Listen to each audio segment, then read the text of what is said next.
I'm Christian Lovell. I'm Executive Director of ILGLC.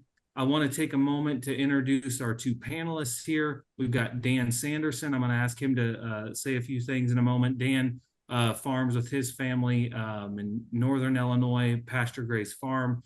Kudos to Dan. He was also the Leopold Conservation Award winner for this year for the state of Illinois. So congrats, Dan. And then we've also got David Kleinschmidt, who's also a regular on our program and at some of our ILGLC events. He runs Progressive Agronomy Consulting Services. So Dan, a little bit about your background first, and then we'll turn it over to David, and then we'll begin here. Farming my whole career. I guess I'm coming up on 50 years of it. I don't know how that happened. Time really flies. So I'm here tonight representing our farm that we call Pasture Grazed, which is 160 acres here. It has about 30 acres of permanent pasture, and the cropland is certified organic, and we run 25 cow-calf pairs. We have about 60 ewes, and then we feed out a few hogs every year. We buy them as wean pigs, and then they're usually gone by mid-October. But we sell direct to the consumer off of this farm, and we've taken the approach to be price setters instead of price takers on this farm. David Kleinschmidt. I grew up in kind of the Arnsville, Beardstown area, Illinois River Bottoms in west central Illinois. I now reside down in Fayette County near Vandalia, Illinois. Grew up on a family farm, kind of got involved into agriculture my whole life. But after college, was working in ag retail, started my own consulting company and helping farmers do a lot of nutrient management, fertility management, using a lot of cover crops and helping guys with different grazing management plans and how to integrate livestock onto their operations and ultimately help to improve profitability. I think that's what it's all about at the end of the day. So diving into things, we want to take a look back. It's been an interesting year in more ways than one. We're coming to the end of it here. We just dipped into December. Dan and David, would like to hear a little bit from you about what you've seen out there, not only across the state, but also in your neck of the woods, what you've seen, Dan, on your farm. Take us through 2025. Dan, let's start with you. Remind us where we've been and how we got to where we're at. Mother Nature is amazing. She gives us a different recipe every year. And this year, we're ending the year about 6 inches below normal in rainfall. But we mowed lawn every week all summer long. So we got just little showers. Kept the grass growing, kept the pastures green. The dry weather didn't change how I grazed. We were able to get through our 2 turns through our permanent pastures, which is what we normally do, in a year when we have normal rainfall. We had good crops. Nothing suffered from the dryness. But what's different today, my permanent pasture, the last as many years as I can remember, I've always watered the ewes out in the permanent pasture. There's a spot in the creek that always has water running through it. And my creek today is still not running. I don't have running water in that creek. So we're going into winter extremely dry. But it didn't seem to affect crop development, pastures. We had terrific we grow red clover behind our small grains. We had a terrific red clover harvest, a lot of bales to the acre. So dry going into next year. What I'm concerned with now is, we're like the whole state. We got 10, 11 inches here on Saturday of snow. So we're snow covered. There's no frost in the ground. So if we do get some rain and the snow melt, we should get it to infiltrate into the soil. So that's good. But we are going into spring pretty dry. David, what have you seen across the state? You consult with a lot of producers. What have you seen? Yeah, dry kind of seems to be the trend. We talked about in earlier webinars how we were extremely wet early on in the growing season throughout the spring and first part of the summer, and it turned off, and we turned off pretty dry. Um, Coming into the fall, we caught a couple timely rains in there, kind of in into September and October, but it was very, very spotty where it did and didn't rain throughout the southern, really the southern half of Illinois, I'd say. Um, there was one of my guys was sharing with me a picture of a field that he had seeded some cover crop in, and on half of an 80, it got rain, and the other half did not catch any rain, and you could see the cover crop to the line where it got rain and didn't catch rain. So I think moisture is a big thing that we're all going to be talking about coming into the spring of 2026. And you never know what Mother Nature might throw at us. So from between now and then, so we'll see. Um, right here locally, man, it kind of feels like 20 years ago as a kid. We caught about 8 inches of snow Saturday and another 5 inches yesterday, and it's white here, and that's something that's not really common. Usually, I say I'm in the part of Illinois that we have two seasons, mud and dry, and so the snow's kind of a unique challenge always. I welcome it. It's definitely insulating the cover crops from some of the cold weather that we've had and everything. But our ground wasn't quite froze under it. So it's definitely insulating the ground. We're supposed to warm up here this weekend. Uh, as this melts, it is going to be a sloppy mess. So with livestock, that presents a fun challenge. We briefly wanted to touch on fall calving. Dan, I understand you don't do much of that. My herd is almost entirely fall calving.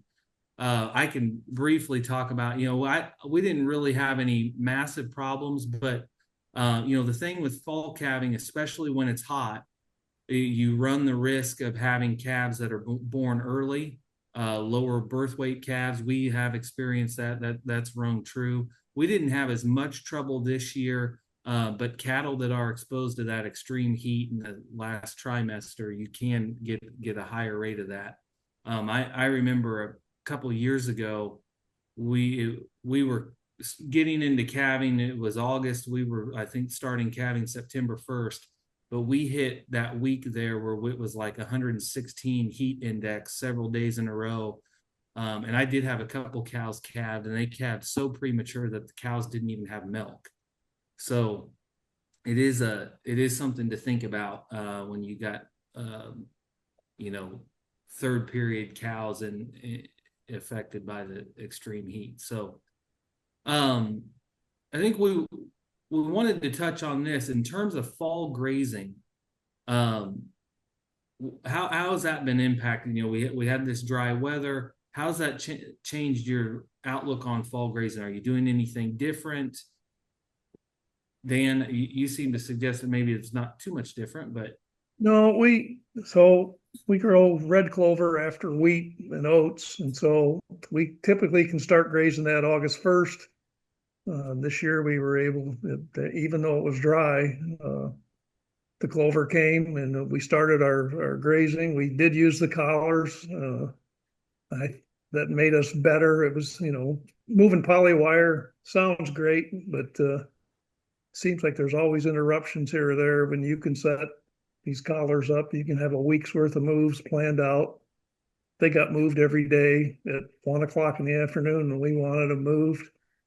We moved across, had 25 cow-calf pairs. We moved across 42 acres, giving them about 2/3 of an acre every day, seemed to keep them satisfied. We got 2 passes through that. Then we combined corn and turned them out on, and there again, we didn't just turn them out on stalks. We were using the collars and giving them, so much a day, moving them across that. So now with the snow on the ground, I had to start feeding hay. So mm-hmm. Mhm. which is a month early for us. I mean, the snow's even early for us up north here. Dan, what about some thoughts on extending the grazing season into the fall? So, we've gone here baling corn stalks. I think there's a link that's going to go in the chat here in a second. That if you can't graze all your corn stalks, you should still bale them. David, what do you have advice on folks that are trying to get the most out of corn stalks here in the fall? The baling cornstalk debate, especially when you enter into this quote unquote regenerative world, can be kind of a heated topic sometimes. Um, Ultimately, it kind of depends on, in my opinion, the rainfall you've had, or what's to come, and how you plan on being able to feed those stalks. Um, yeah, you can bale stocks and set them out there. Cattle will eat at them or whatever, pick through them. If they have a choice, they're going to lay on 'em. I think if you can run them through a TMR of some sort and size it up, mix it with some gluten distillers or something like that, it can be a good feed source. Um, but, thinking about like a 230 bushel corn crop, if we think about the nutrients that are in that corn crop at fertilizer prices today, I mean, you're looking on a per acre basis of about $185 an acre in that residue for nutrients. So you take it off, you're going to have to replace it. If we're hauling manure back out there, fine. But if it were me, try to graze them as much as possible. That's pretty efficient. Even with the snow on, even if we get some rains or anything like that, they'll root around there and find them. Um, but not having to haul manure is a time saving, it's a cost savings and everything else, and allowing that animal to spread her own manure across that landscape. That being said, it also depends on the class of cattle and livestock you're grazing on corn stalks. Obviously, if you're going to graze a bunch of feeder calves on stalks, don't anticipate to get much of any good gains on it, right? But mature cows, mom cows out there, be perfectly fine to maintain them. Just have to watch their the feces and everything, and watch your protein versus energy needs in there. And if you need to supplement some protein, why do that? But for energy needs, it's pretty good. The biggest thing, when you look at 230 bushel corn on that, there's about in a corn stalk bale on again a per acre basis, there's like 250 pounds worth of potassium in that's being removed. I mean, that's a tremendous amount when you start thinking about it. Yeah, down the road from us, there's a cornfield that got baled, and it's amazing how many bales that makes, and really does kind of show you how much you're taking off. It's something we've got a couple fields on the backside of our farm that my cousin um, he plants, and I don't do anything with the row crops he does. Um, and so he's in a corn beans rotation, and so this year it was back to corn, and so we did get to utilize that ourselves. And it does make a nice place to put the cows while you're trying to let your stockpile grow to what it can in the fall. But if you don't have rain like we talked about, it doesn't amount to much, but it does extend things a little bit. So our next slide, we're going to focus at what now. So we've gotten here. We're in the fall. We're approaching winter grazing. The first question we wanted to pose is, David, what do producers need to think about in terms of hard freezes? So we know that there's some forages that may or may not need to be, pull the cattle off. I mean, what should we be thinking about when we approach these hard frosts? Well, I think fortunately enough of the state has had the first freeze.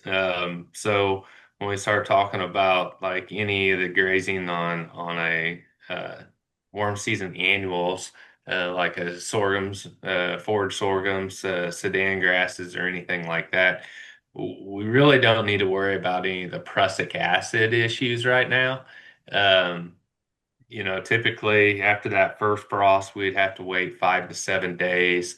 If there happened to be a frost that, And David, I'm even gonna take you there. I mean, what is prussic acid? What does that do to animals? Like, yeah, why do we basically need it's to? like Why do we need to cyanide. worry Basically, about it's cyanide gas when it accumulates in that forage, um, and it's death to them. High nitrates are a problem in some of those forages, but prussic acid is a big problem in that.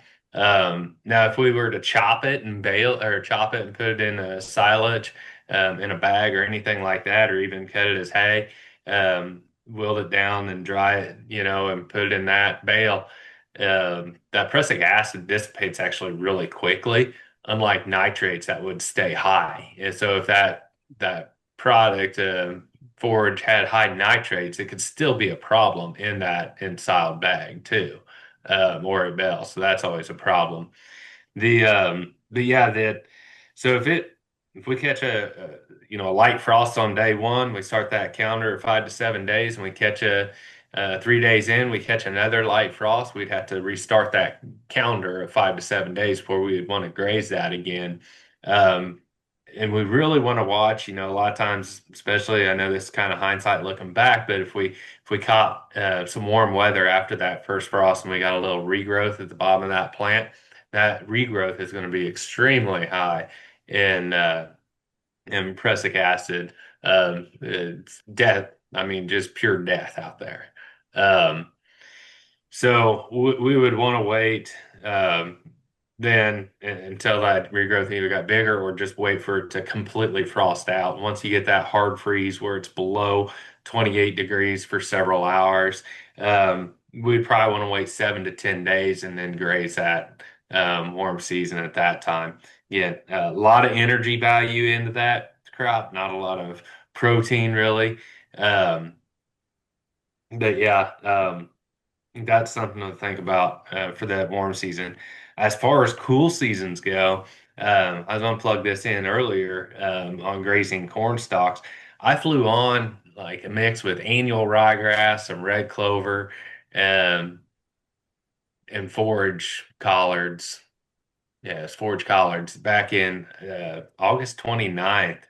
And when we shelled that corn, you could see it there, and it's really taken off after that with a little bit of rain we've had. Um, it's absolutely beautiful. So there's a benefit that I think we need to look at some of the drone technology when we start talking about grazing corn stalks or whatever. We always talk about, well, we might need to supplement some protein in there. Well, annual ryegrass is a pretty low seed rate. The collards, kales, forage collards and forage kales, be pretty winter hardy, pretty low seed rate. Throwing in some um, red clover, doesn't take a whole lot of pounds per acre, pretty small seed that a drone can get across a lot of acres in a hurry in that early fall to get that cover crop established. And now we've got some protein value out there to kind of mix with that high energy corn stalks. It kind of becomes a win-win of we can graze it for quite a ways into the winter months and then start again in the spring when we start getting that flush of growth again. it? Okay, I want to switch gears to the chat here. We've got a couple questions that I want to pose for our panelists here. The first one's from Angie. Angie, thanks for being on. Good to see you here.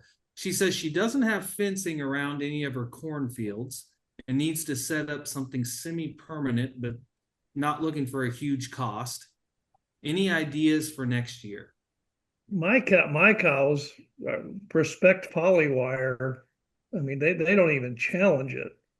I guess I wouldn't, if would I put it next to a busy highway and trust the polywire? Well, maybe not. But if you're in a rural area, or maybe you can call the cows in every night, polywire is pretty cheap. And like I said, my cows respect it.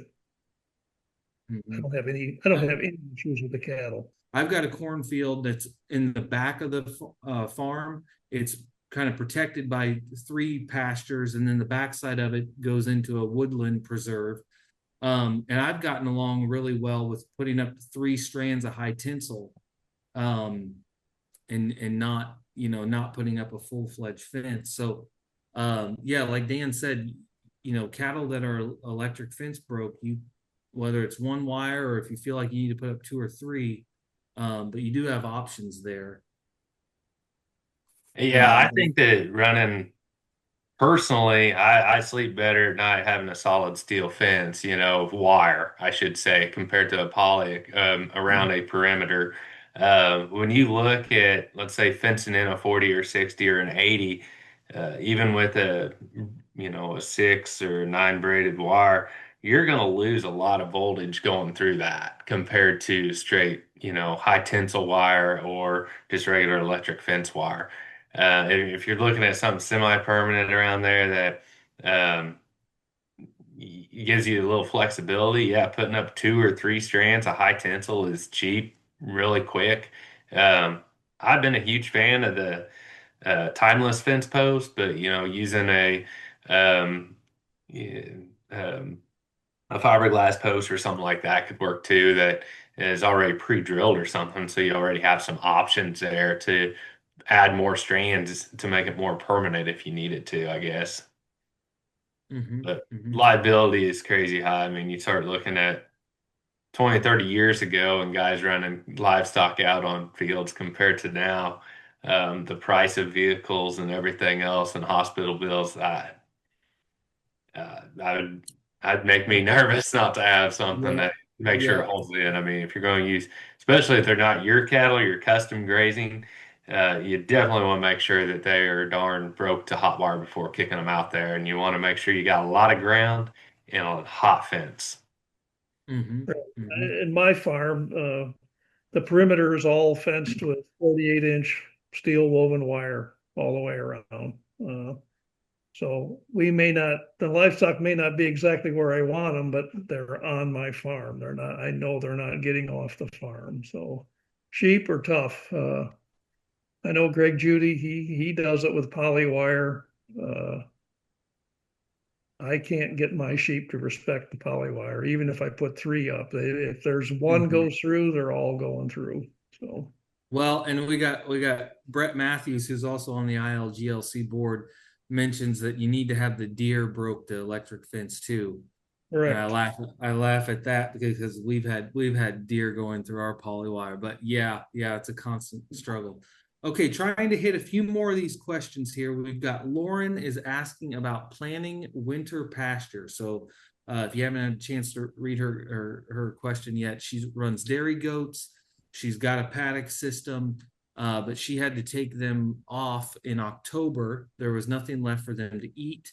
The forage is too low, and she's concerned about parasites at that height.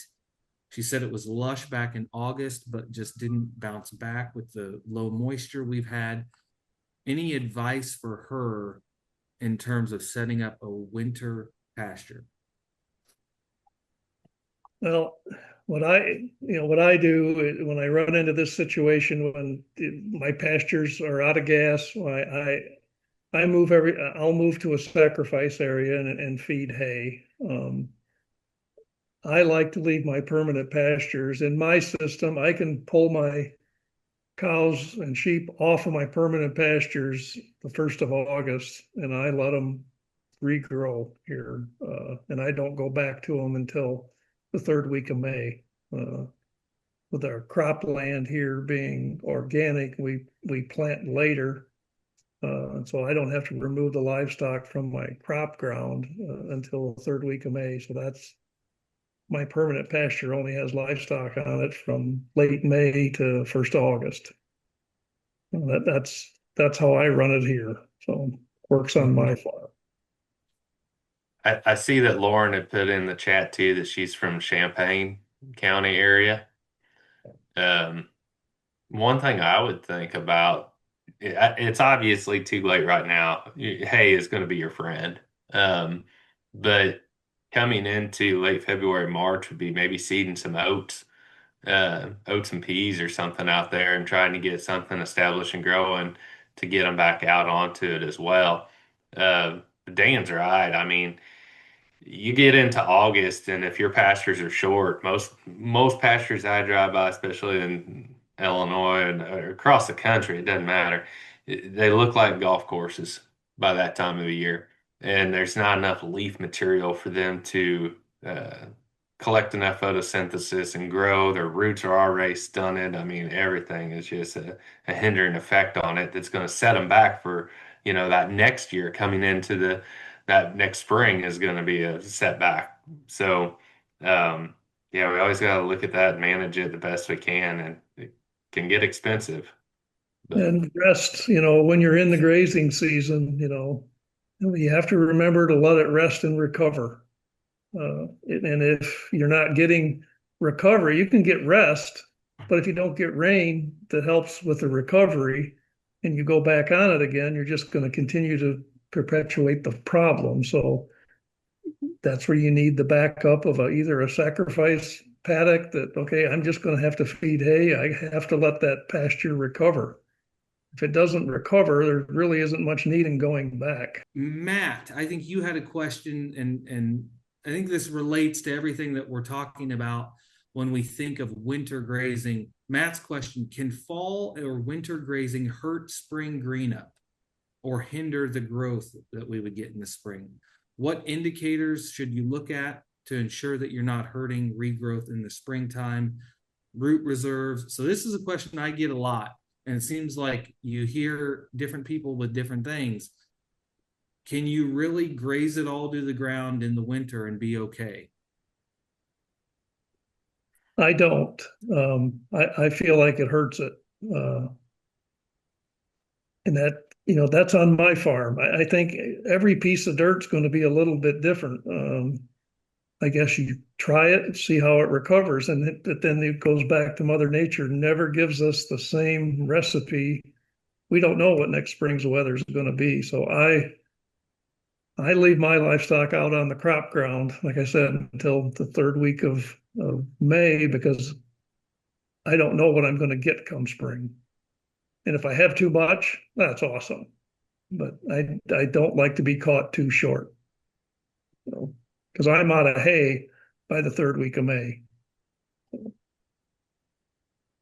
yeah, I would agree with that too. I mean, I know that there's some people that say, "Oh no, wintertime stockpile, you can take it all the way down." I guess I would say it depends on how much you want to spend in inputs to bring it back up. Um, yeah, sunlight's a big one that we all, we want those leaves capturing as much sunlight as possible. Um, but you may want to spend some dollars in some fertilizer to get it to green back up and grow really quick, before, you know, and established before you can get a weed problem or something that you fight the rest of the year. I mean, but even that, it's not a guarantee. Like Dan said, it just depends on rainfall and even grazing cover crops compared to perennial pastures in that sense. I know um, from living out in Kansas and watching guys graze wheat fields, they'll kind of move them across a wheat field. They just don't give them the whole wheat field, and then they'll take them off. They'll move them to another field, and miraculously it starts to green back up. And a month or 5 weeks later, they're back in there with another set of calves and grazing it again. Kind of the rule of thumb has always been on those annuals.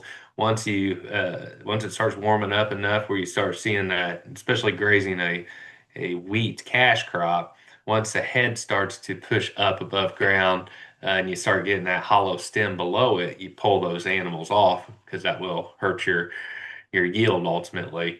On those annuals, I mean, you can overgraze them and hurt yourself on how much tillering and everything else that you're going to want. So it's kind of like what's your benefit of your cover crop? It can have multiple benefits, but you have to kind of list a hierarchy of what's your number one benefit, your second, third, and 10th. And if one of them's to suppress a lot of weeds and you overgraze it, you're probably not going to suppress a lot of weeds.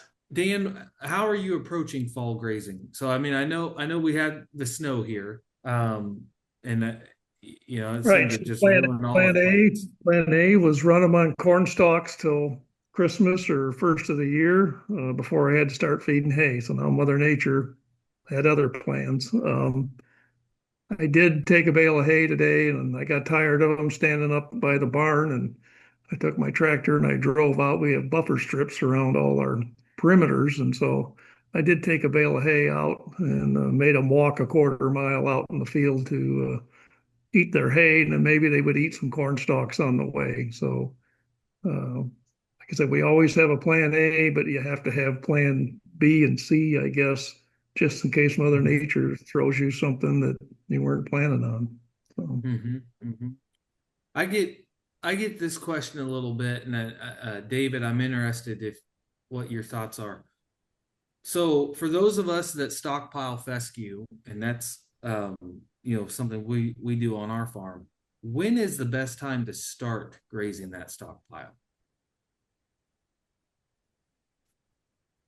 I think well, every year is going to be different, right? This year, I think about stockpile and the lack of rain that we've had. I'm probably going to feed a little bit of hay early and then try to graze it a little bit later. Um, but I don't know what if there's a recipe to say, oh well, it's um, November 1 and we need to go out and start grazing that. I think as you get into this system and managing forage and not just managing livestock, but managing grasses, you'll start to kind of identify how much you have and when is a better time to feed hay versus letting it grow up a little bit more. Um, if you waited until maybe late winter to start grazing it right before you come into that, maybe a few weeks before you come into the green up season, you can get quicker recovery on it and continue the grazing. But I don't know. What's your opinion, Christian? Well, I was told by somebody who is not scientific. This has to be anecdotal, but I was told that every every bale you feed in like September or October of hay would amount to 2 bales of stockpile that you had let grow over that period. So, you had mentioned, feeding a little bit of hay early on, letting that stockpile grow into the fall. Um, I I tried that a little bit this year. So we kicked the cows on corn stalks and then probably left them out there a little bit longer than they should. But then we started supplementing them with square bales of almost pretty good alfalfa because they're pairs out there. So I was a little bit worried about protein. And I tried to do that in hopes that at some point we would catch a rain. And I mean, my stockpile doesn't look as good as a couple of years, some years we've had, but like it's not horrible. Um, so I think there's value in holding off and truly letting the stockpile just have the entire fall to grow and not graze it too early. Um, I don't know. I don't know if I could. I don't know if I could pin the cows up and feed them hay for the entire month of October, though. I don't know how I feel about that. Um, I'll say as dry as we were this fall and as dusty as we were like on the cornfields and some of the lots and stuff, we did have a few eye problems. Just as dry as it was and dust was blowing everywhere. I think that contributed to it. But yeah. To be honest, we actually did not even get to start grazing the stockpile because of the snow. I was hoping the cows would be on there now, but they're in the lot eating hay. So planning ahead. So we're now in winter. We're now grazing in the winter. Some of the things we need to think about. I just mentioned I've got pairs. I fall calf for those of us that fall calf. David, do you just briefly want to talk about the difference in nutrition requirements of a dry cow versus one that's got a calf on her through the winter? There's a pretty big difference, right? Yeah, I mean, when you start to look at her needs for making milk and raising that calf, there's a pretty big demand on her for, both energy and protein. I've used Oklahoma State's Cow Calculator before. It's a free online version or tool. It's downloadable as a software, I guess, platform. Um, but it has different feed ingredients, different feed stuffs in there. I highly recommend if you're buying hay or making hay to go and sample your forages and send it off to a lab and see what the nutrient concentration value is of that. You can put that information in there. You can put like what's your weight of your animal, what's their body condition score, what lactation cycle they're in, and then pick and choose which forages or what feedstuffs you have available. And it'll populate up, how many pounds per head is needed of those. And do you need to feed every day a protein or supplement, or could you do it every 2 days or every 3 days? Even rolling out hay, if you know what your hay quality is, you could say, well, if they're out there grazing, I could maybe feed them every other day or every third day or something, to meet their needs and requirements, and save a tremendous amount of money by doing that. But also, you take first cutting hay, second, third, whatever, knowing the forage quality of that, because each one of those cuttings is going to be different. So if you're feeding hay, it's kind of important. If you're not feeding hay, maybe it doesn't matter to you. But let's, let's be real, there's a lot of hay being fed across the state here. So knowing that quality and matching it to that animal's lactation cycle is huge. Um, it can save a tremendous amount of money. Mhm. That everybody's big on consumer transparency, right? And I could get on the bandwagon for transparency and hay, because whenever you go to buy hay, it seems like nobody knows how much the hay, how much those bales weigh. Nobody really remembers when they cut it. I mean, there's a big difference between grass hay that was cut in June and grass hay that was cut in August. And Yes. so David's sitting here talking about test your hay. I mean, if you don't know where your hay came from, you're flying in the dark. And it could, to David's point, it really could be costing you. Thinking about feeding that hay, let's talk about some of that. If you're more traditional, you might be feeding hay in a ring.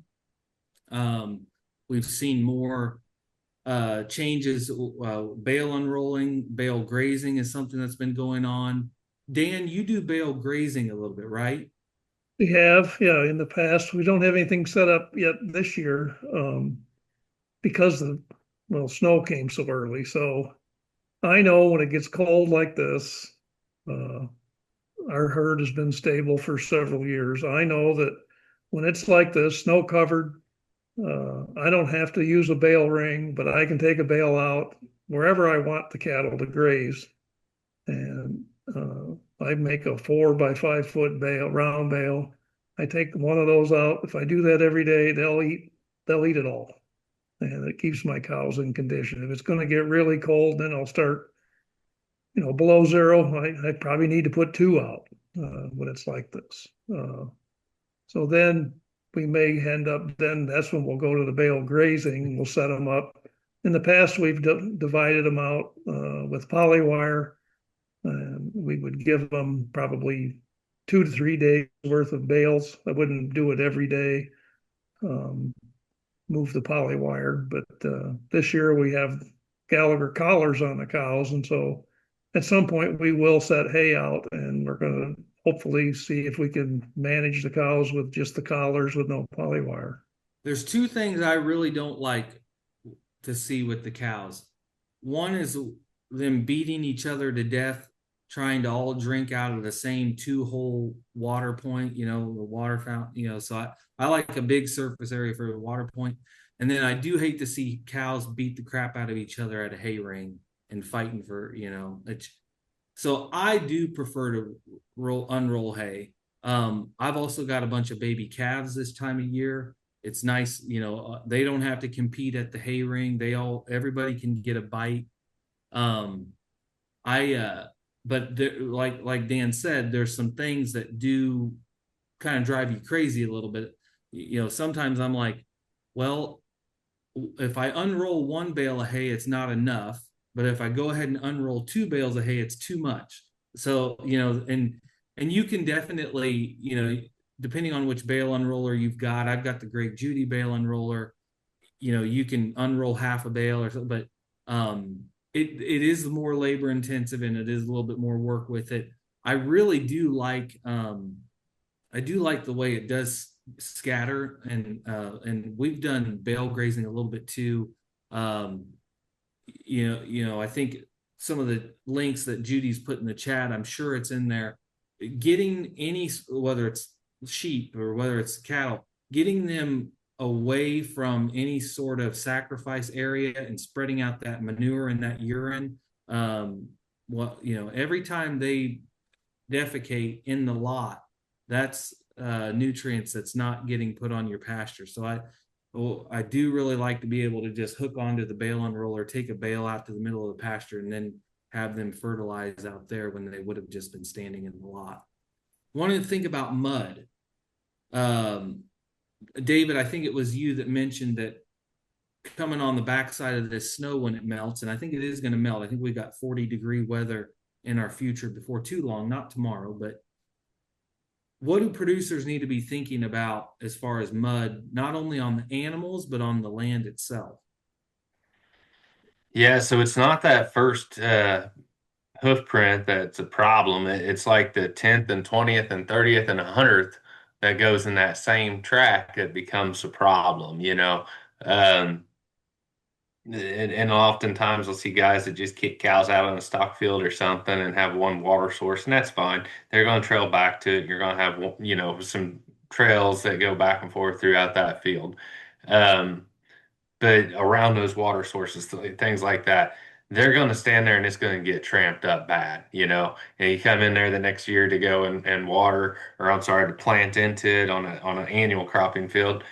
You may consider going in there and leveling that off, you know, and working it a little bit just so it's a little smoother. I've had some guys, get a hold of a tree trimming company and have them bring out a bunch of mulch and stuff, and they kind of pile that around their tanks to kind of give it a firmed up place where they're not just going to muck it up. Um, and your permanent pastures, when cattle are out there stockpile grazing or whatever, when it's muddy, you're going to feel it next year every time you go out there and drive across that pasture to move polywire or check cows or anything. My rule of thumb, if you're strip grazing or if you're moving them, managing them, however, is to give them more area. Ultimately, don't keep them tight and move them, kind of move them quick across there. Yeah. So, yeah. Yeah, that's what we do. We spread them out when it gets muddy, and if I can't do that for whatever reason, I do have a cement lot. I hate to use it, but then I'll have to put them in on cement lot until it firms up a little bit. We talked about putting out hay and stuff like that. And protein's one of the things I hear all the time guys go out and do. Putting out protein tubs, lick tubs, or feeding some sort of a protein supplement to cattle. And so this is kind of I put into Chat GPT, hey, here's the different corns, or I'm sorry, gluten and distiller's grain, wet and dry, alfalfa hay, corn gluten pellets, 30% lick tubs. Here's the price locally for wet gluten. That's like $48, and dry was, in that 150, 160 mark. Pretty good. Some 22% alfalfa hay running up there in that 150, $160 a ton. So what I put on here was comparing the different proteins that could be available to feed cattle versus a lick tub, a 30%, 200-pound lick tub out there. If we're to compare the price per unit of protein, there's so many people I know that go out and hit the easy button and buy that lick tub, but it is costing you $3.15 per pound of crude protein. It is by far the most expensive protein you can buy to feed your animal. You would be so much better off, in my opinion. I'm not a big gluten distillers grain guy. I know it has its place. You can background calves on it really cheap. You can feed some cows on it pretty cheap. I totally get it. I guess it's a personal thing when I start comparing omega-3 to omega-6 ratios with it.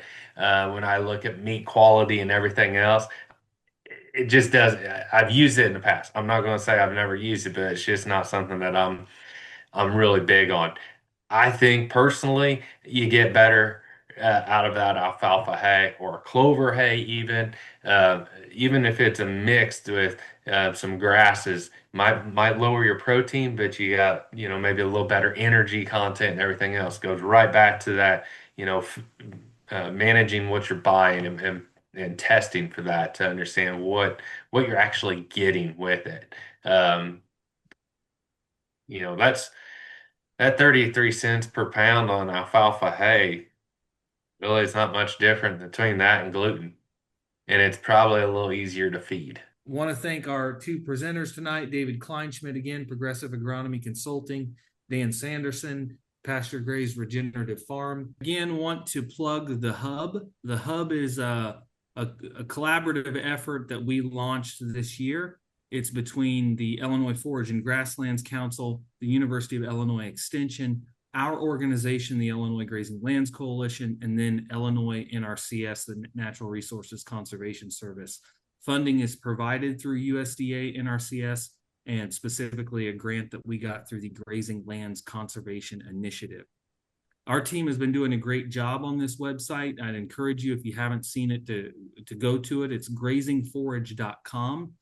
On there now, we started the webinar with the video of Logan doing some bricks testing. We've got a bunch more videos on there. We've got resources, blogs. There'll be more things added in the new year. We'll be hosting new events through the Hub. Really would encourage you to log on and stay up to date with the resources that we'll be putting out. Speaking of some of those things that we put on a yearly basis, we started this a couple years ago. We've been holding grazing schools every September. So I want to touch on that. We just wrapped up this year's grazing schools. We had two on either side of the middle side of September there. We had the Northern Grazing School near Cambridge at Monty Botton's farm. And then we had the Southern School near Waltonville, Illinois at Perry Hodis's farm.